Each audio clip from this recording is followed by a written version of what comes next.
Teremos hoje mais uma aula em EAD. É sempre um prazer muito bom poder estar aqui com vocês, tirando dúvidas, explicando, trocando informações. Nós vimos no módulo 1 a diferença entre mito e filosofia. No nosso módulo 2, nós daremos uma visão mais aprofundada no início do processo do filosofar propriamente dito. Ou seja, foi exatamente na Grécia onde os primeiros filósofos tentaram explicar de maneira mais concreta o conhecimento.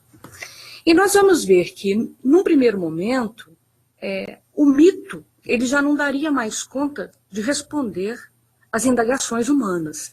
Então, o homem grego, naquele momento, por volta do século 6, 5 a.C., ele vai exatamente tentar uma explicativa a respeito do cosmos, né? uma tentativa racional. Esse grupo de pensadores nós chamaremos de pré-socráticos, exatamente porque antecedem a Sócrates.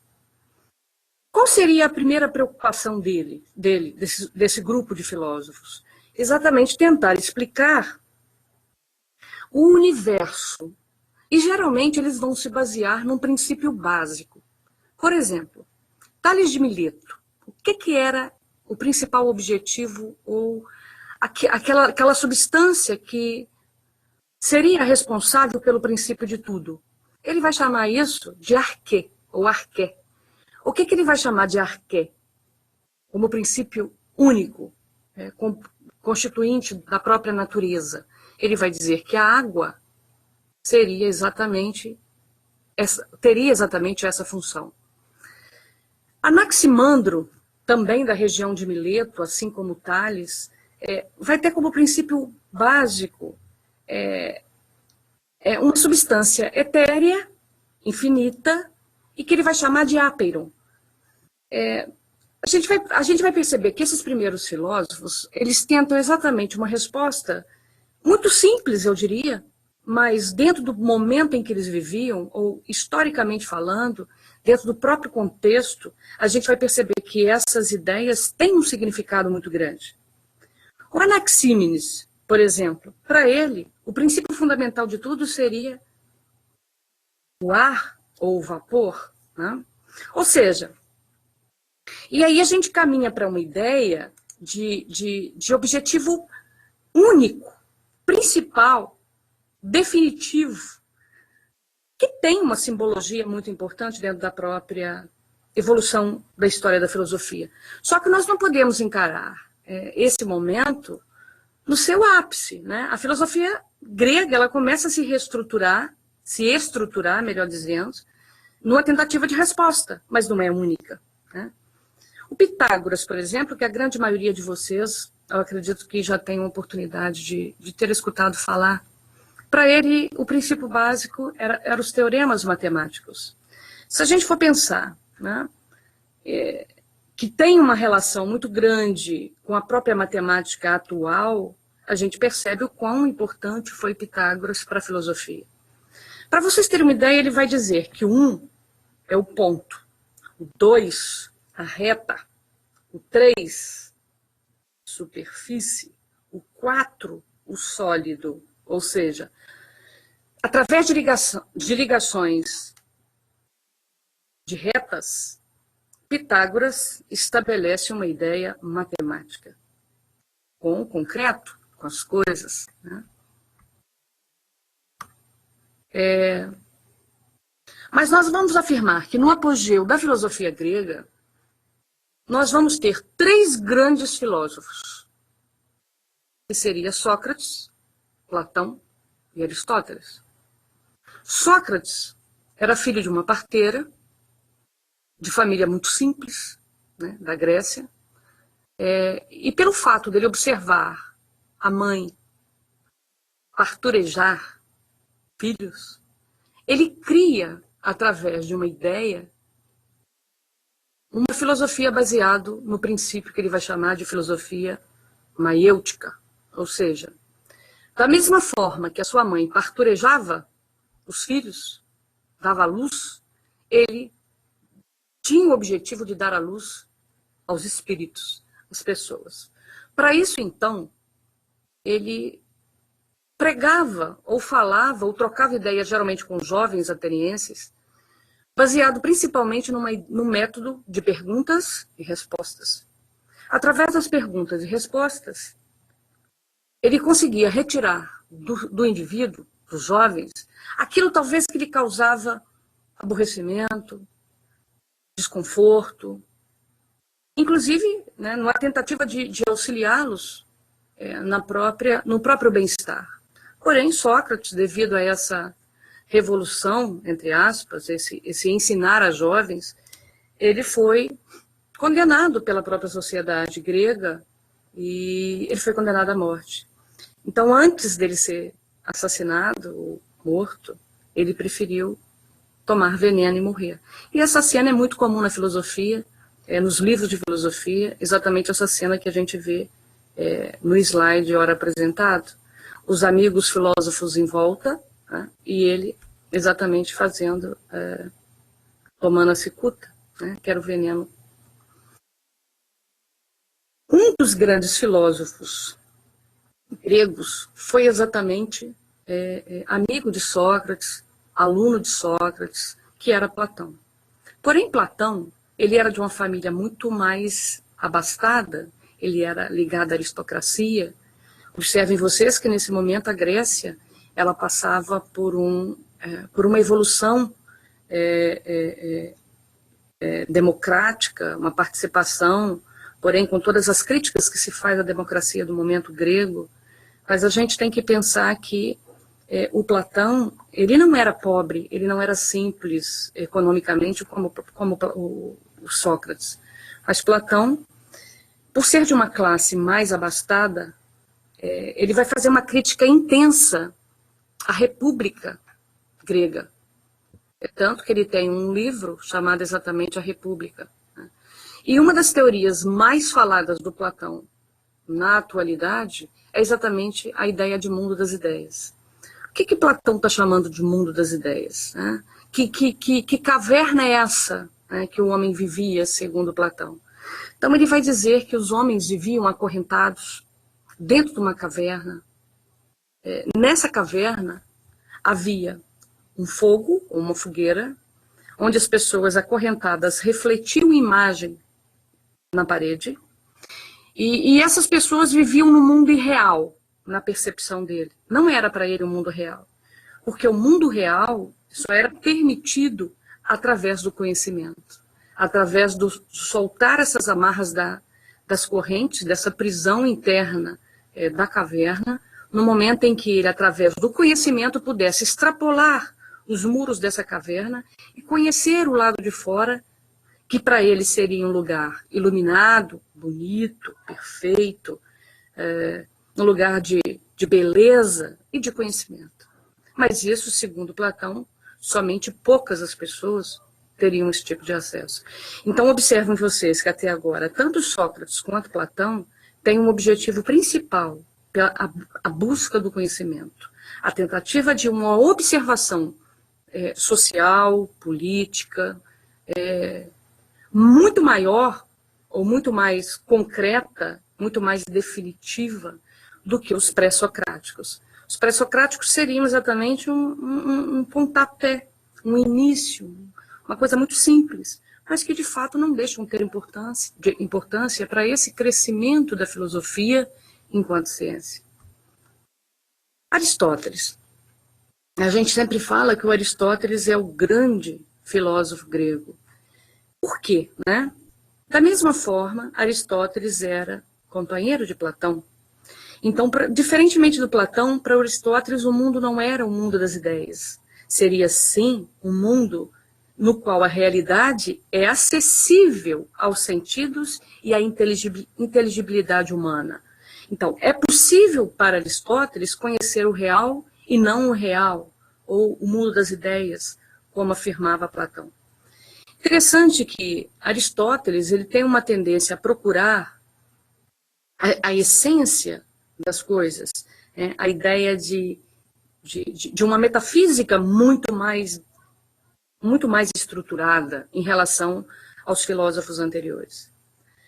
Um dos tópicos abordados por Aristóteles, e que auxilia por demais os linguistas, os advogados, as defesas, é o sistema da lógica aristotélica.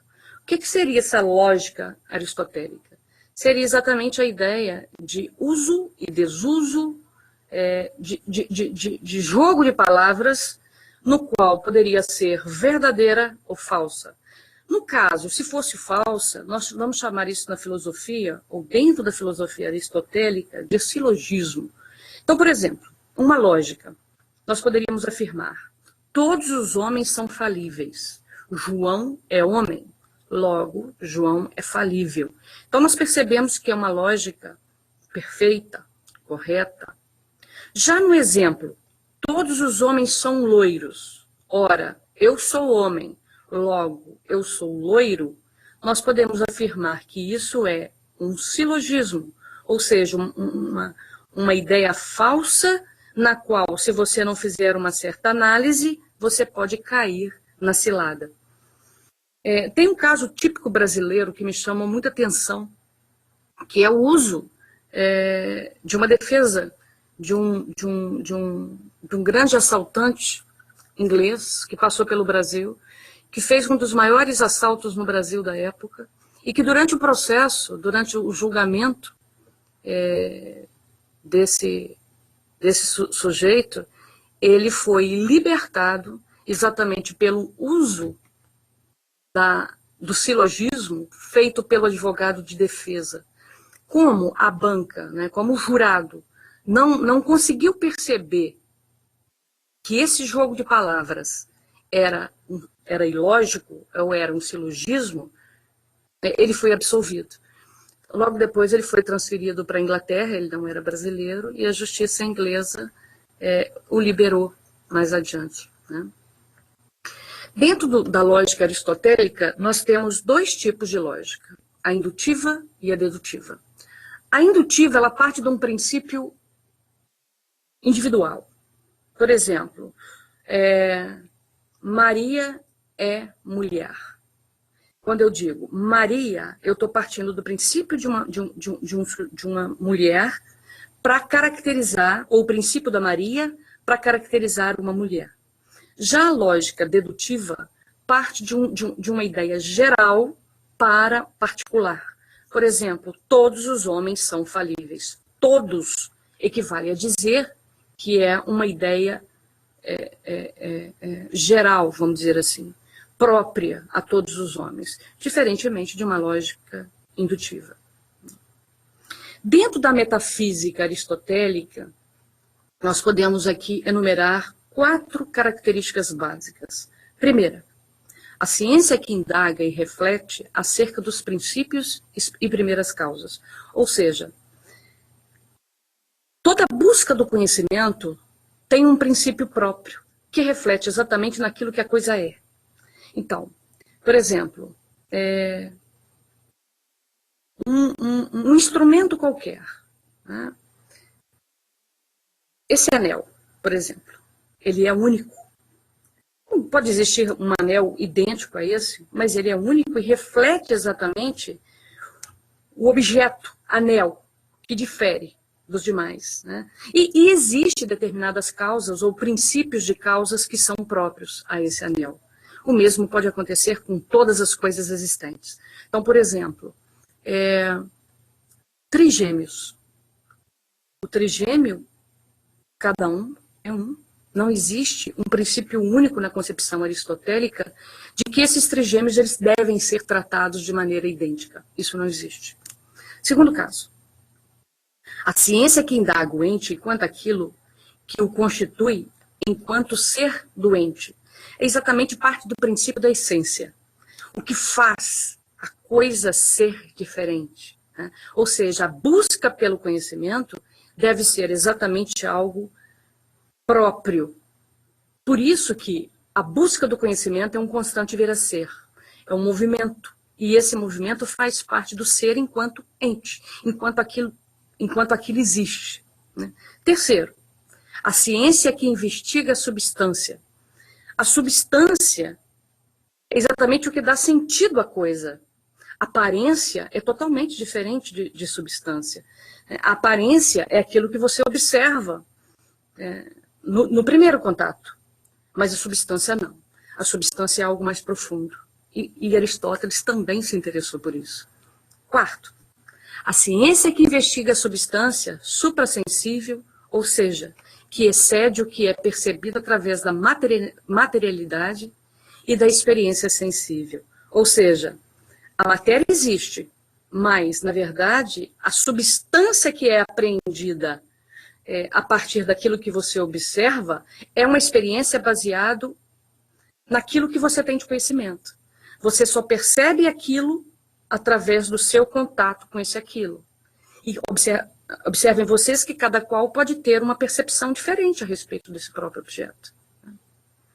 Outra teoria famosa do Aristóteles é a teoria das quatro causas. Então ele vai dizer que a causa material, a primeira, a causa material, ou seja, aquilo do qual é feita alguma coisa, a argila, por exemplo.